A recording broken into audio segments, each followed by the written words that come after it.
Factor. You're listening to the Feel Good Factor on Salford City Radio. I'm Sarah Luann Jones, and today we are talking about how you can use your body language as your secret weapon. And we're joined by a very special guest. He's a bit of a regular, actually. I bet you feel like you're moving in, don't you? Something like that. We've got a body language and micro-expressions expert, Craig James Baxter, is here with us in the studio. So huge welcome to you, Craig. How are you doing? Hello again, Sarah. Hello. It's lovely to be back here. How are you doing? You having a good week? I'm not having a bad week, yes. It was a bit wet and wild coming down the M61. Where is this British summer? I know. Terrible. Look at us, both in our summer gear. I know, I've got my ready to go. shorts out and the yellow T-shirts. I know. I'm trying my best. That's it. We'll have to play some good songs. Hopefully the sun will come out later. Absolutely. So we're talking today all about body language, aren't we? Which Absolutely, is yeah. Fascinating It is subject. certainly a fascinating subject. And how you can spot lying and deception, which I'm sure is very, very useful. Absolutely it is, but it's a very difficult method to understand about lying and deception with body language, because there are so many myths associated with catching deceit. The first thing I must point out is that detecting deceit is extremely difficult and must be taking great duress and care to understand if your friends are lying, because the one thing you don't want to do is start pointing fingers and saying, because you've read a little bit of book of saying, oh, someone looks left, someone looks right, they must be lying, and start accusing all your friends and family of lying and deceiving you. It's not about that. So what I do in my role, I have a body language website all set up now, is I teach people the research and reliable indicators of when people lie, and also when people are telling the truth, because that is just as important as spotting honesty as well as spotting potential deceit. Fantastic. So it's a very interesting topic indeed. And we're all so different, aren't we, as well? We are all so different, but in the same respect, we're all very much the same, because we've both got 2 legs, 2 feet, 2 arms, 2 eyes, 2 ears.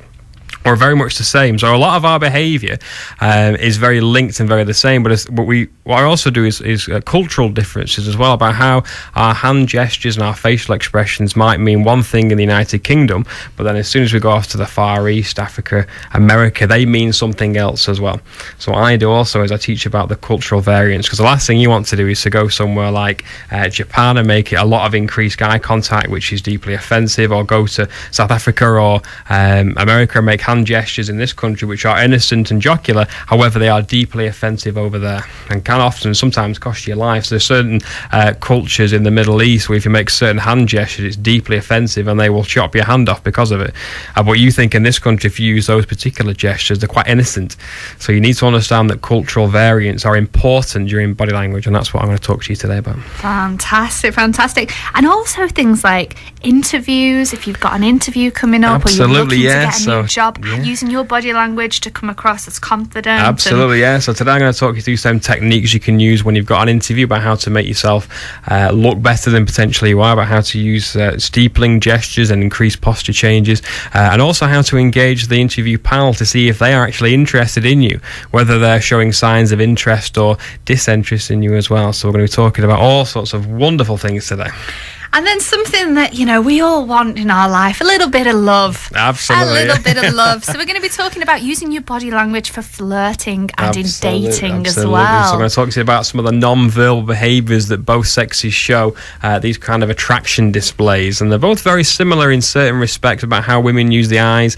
Men are very direct. Men are not subtle in the slightest. If we like a girl, we will let them know, often by increased eye contact. The amount of times you'll see a guy who is so unsubtle about it, he'll just continue to stare a lot. And also men who are very attracted to a woman also try and touch them right around the shoulders and the elbow. It's their way of letting them know that I find you attractive and I want to spend time with you. But again, later on today I'm going to teach you some fascinating techniques on both sides of the spectrum about how to spot a potential love partner. So lots of signs and signals to look out for. Absolutely. So if you do have any questions for Craig, as always, we'd love to hear from you. You can text your message in here to us at the studio. Text your message to 60777. That's 60777. We're coming right up after a little bit of Boy Meets Girl. Listening to the Feel Good Factor on Salford City Radio.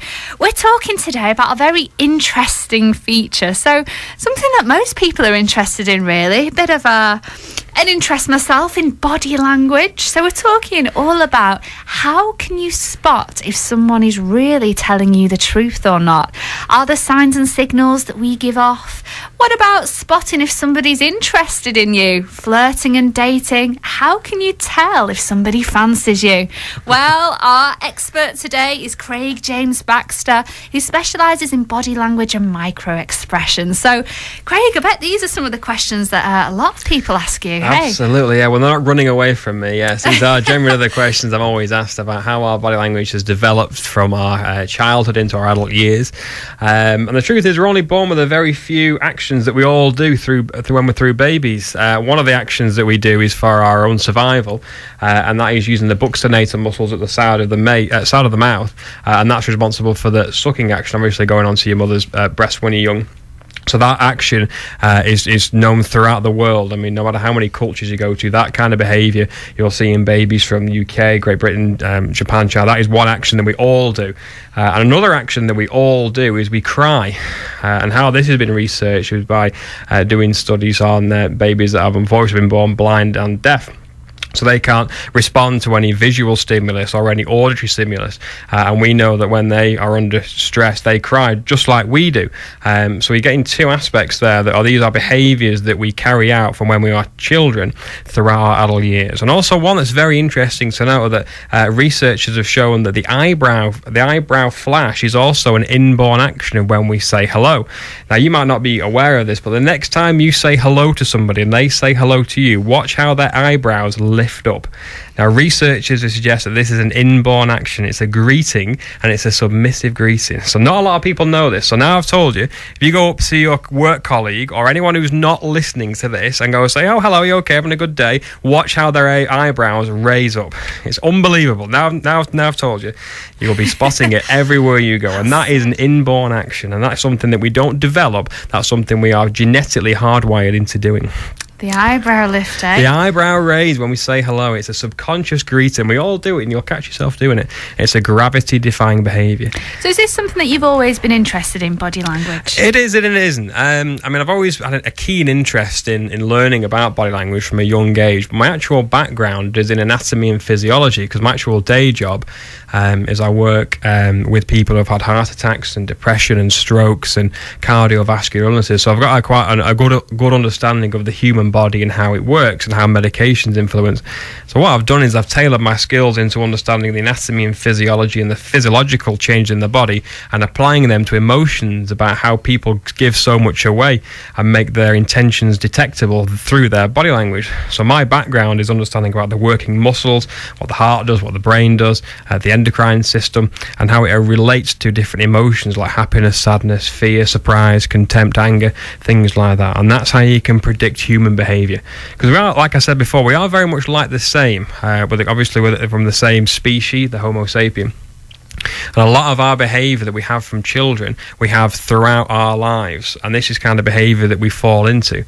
And just to give you an example of how we are often unaware of our behaviour, imagine you're going to place your hands together in front of you. So you do this as well. So don't do it yet.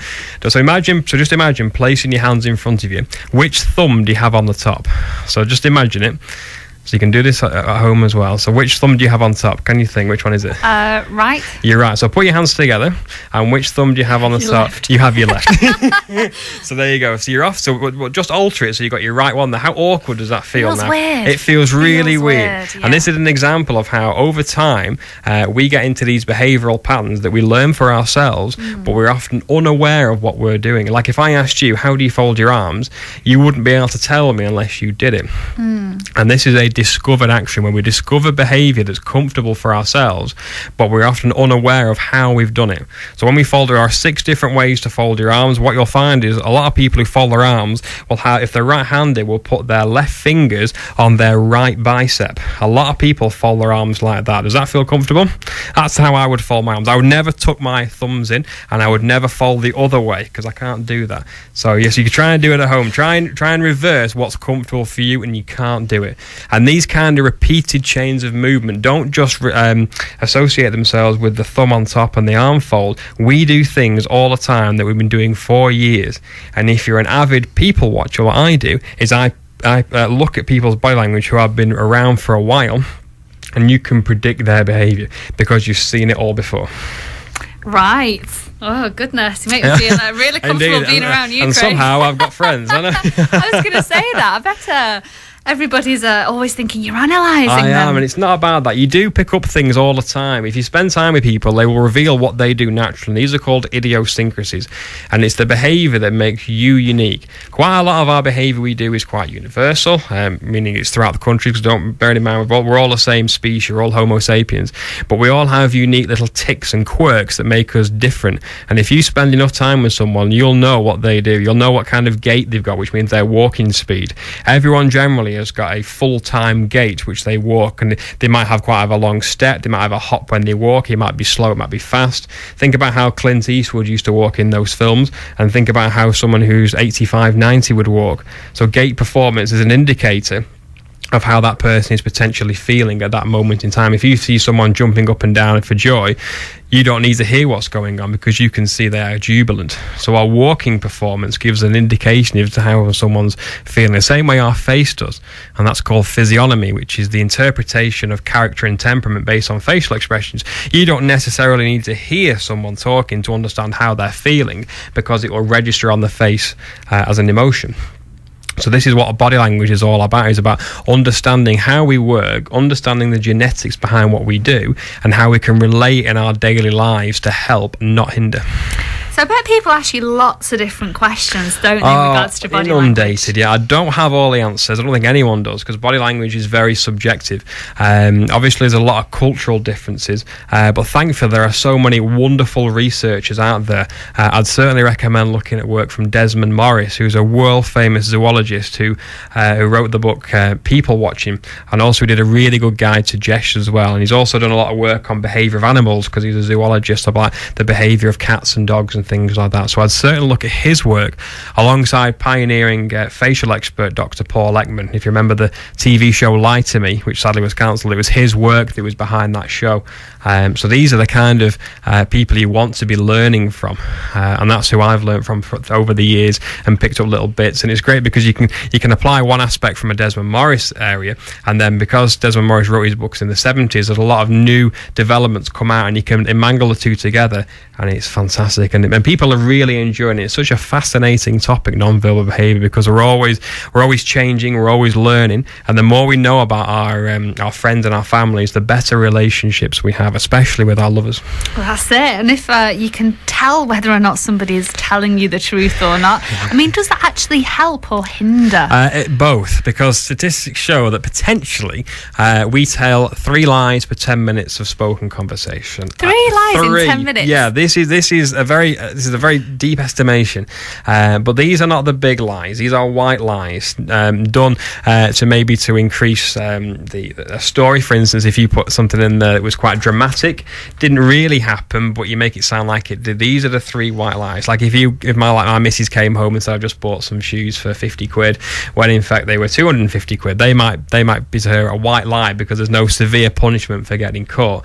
But lying and deception is quite hard. But if you know that your friend or friends are involved in something, and you know full well they've done it, it's very difficult then, because obviously you're skilled to detect lying and deception. And if you know your close friends and family are lying to you, it's very difficult and raises so many ethical questions. Do you keep stum, or do you actually try and help him, but then you know he's lying? And it is very, very difficult. What I always try and do is keep quiet, because I value my friends and I value my relationships with my friends and family. So the last thing I want to start doing is going in gung-ho, saying you're lying, and I have no friends left. Well, that's it. I think we all do like to exaggerate a little, Absolutely, don't we? If yes. Telling a good story, Absolutely, make it a bit more interesting. And if you've not rehearsed a lie, it's quite easy to spot. And that's the trouble with these white lies, you see, because they're not well rehearsed. Sometimes with little white lies, there are no verbal or visual cues to deceit. However, if, like I said to you before, about if you get to know a person, you will know everything about them, because they'll have the same repeated behavioural patterns that you pick up on. Then you'll know when they're deviating away from their truthful behaviour into potentially deceptive. Interesting stuff. stuff. Very useful, very useful. Absolutely. So you're going to be sharing some top tips. Absolutely. And how people can spot these. Absolutely. Lying and deception. I'm going to tell you the good techniques to use about lying and deception. Yeah, I'm also going to cover a few myths that people have got associated. We're also going to do about flirting and dating, interview techniques, and how it affects my relationship with my good lady as well. Fantastic. So do stay tuned. We're coming right up with all of that after a little bit of time.